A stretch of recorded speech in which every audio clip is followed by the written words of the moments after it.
Яны қапу буксерінің СР команданы Олег Мельничук Русияның қанун құруйжы органларына шатлық этмектен рет етті. Боқта Facebook сайфесінде денежжінің адвокаты Эдем Семедляев хабер етті.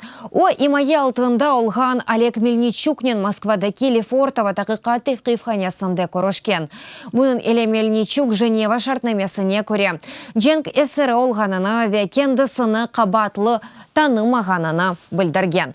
Бұндан ғайры Семедляев ФСБ хадимлері ондан тақиқат, малюмат, білдірмезлігі ақында весеқаны имзаламаға талап еткенлер. Адвокат бұндан рет етті ноябрінің 25-шінде. Кереч боғазы этрафында Русия мақсу қызметлері Одессадан Мариуполь лимананы ел тұтқан Украинаның Бердянскове, Никополь катерлеріне ве яны қапу буксеріне уджум етіп, оларны запт етті.